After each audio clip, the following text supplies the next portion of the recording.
Can we talk about this guy for a moment? I had very high expectations for the creative energy precon because I was like, they can't ruin energy counters again. And honestly, compared to the Fallout deck, this shoots it out of the park. It's not like the deck is busted or anything, but if we add a few cards from former sets and decks, this deck just plays so well that it's a lot of fun maneuvering it. At the time of this recording, I've spent $25 for the entire upgrade, and if you happen to already have the Science precon in your possession, you're likely to have most cards needed already. Let's go through the cards I added from the Fallout precon Science. Number 1 is Dr. Madison Lee. She's not even that good to be honest, but since she does a little of everything, if you're lacking something she can often provide it. So if a game drags on and you cannot establish a decent board, she'll at least give you some legs. Number 2 is Automated Assembly Line. This card is great. We're not only running artifacts, so making sure we get 3 energy per attack is often unlikely. However, if you get this thing down early, it'll still generate a handful, and once you got enough energy, you can generate like 10 3/3s at instant speed to go bonkers with them once your turn starts. Number 3, Brotherhood Scribe. This guy is crazy. You can tap him for energy, and whenever you generate energy, everything you control gets +1/+1 until end of turn.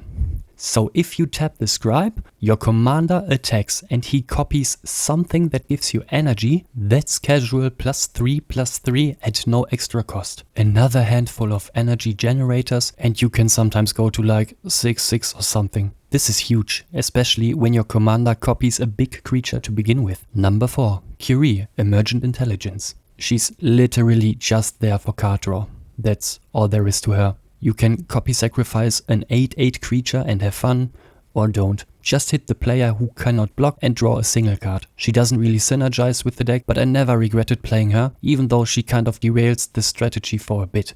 But she often gets a hit or two in, as she's rarely seen as a threat. Number 5 is Behemoth of Vault 0. This guy looks very overcosted for what he's doing, but honestly, just hear me out here. The assumption is kind of correct, however, combining him with Satya completely turns that around. The good thing, he comes in, makes us 4 energy, we copy the dude, we get another 4 energy. The copy is sacrificed through our commander, which counts as the creature dying, and thus we shoot a target of our liking for any amount of damage. Very nice. Number 6, Electro Siphon.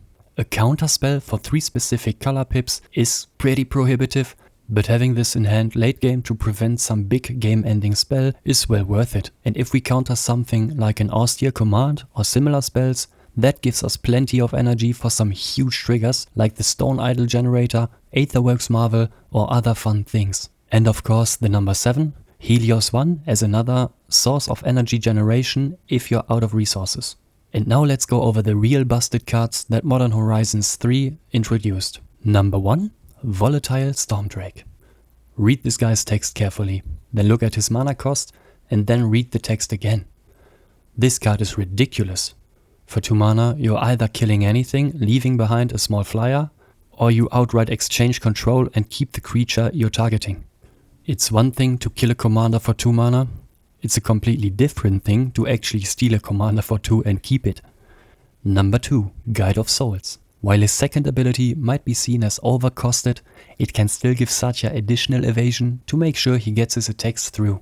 What makes this card great though is the first paragraph. Whenever a creature enters under your control, you get 1 life and 1 energy. The life in itself is good, as we're a very aggressive deck that doesn't care much for its defenses otherwise, so passive life gain is valuable. Even better though is the energy generation if we can get the guy down early.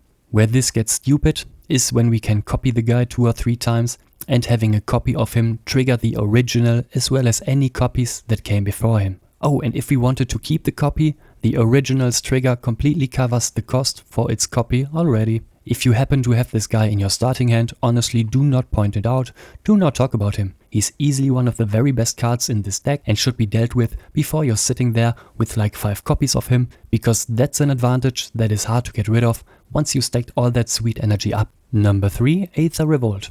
This is a weird one. Whenever you generate energy, you deal that much damage to a target. If a permanent left the battlefield, you're dealing that much +2.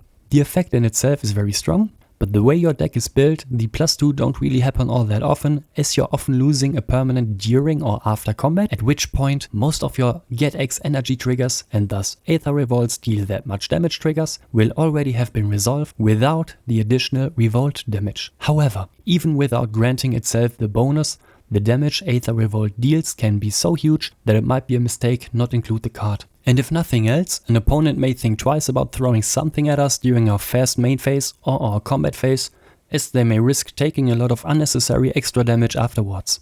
Cards to cut. Of course, we need space for all the additions, and thus I would cut all the cards that either don't do anything with or generate energy, or cards that simply do too little with it. Number 1, Kaith, Famed Mechanist. She is her own commander. There's no real synergy with our energy counters here. Skyclave Apparition.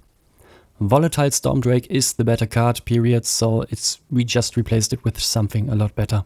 Broodiclad, Take Your Engineer. I see this guy doing a lot of work, but he only really works if we already have a decent board state, so he doesn't really do as much as I'd like on his own. However, I certainly think he can be a worthwhile addition as a means to snowball if you're having a slight lead already. Number 4, Angel of Invention. Does too little in my opinion. It's probably much better in a Kaith deck. Mere Battlesphere, same as with Angel of Invention, more suited for a go white deck. Grenzo, Havoc Razor. Honestly, why is he even in here? Silver Quill Lecturer. Good card, but once again, why?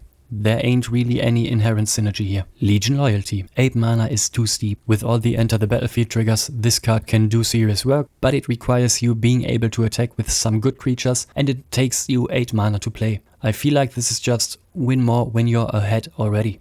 Coveted Jewel. The advantage is nice, but 6 mana and then it benefits your opponents? Nah, not really worth it. And last but not least, any one basic mana rock or any basic land.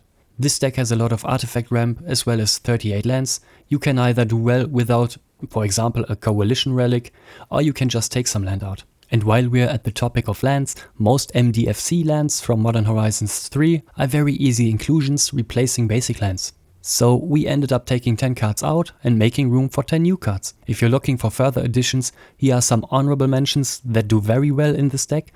They just didn't make my personal top 10. Assaultron Dominator, which is an early game energy generator who you can easily copy and pay for with Satya.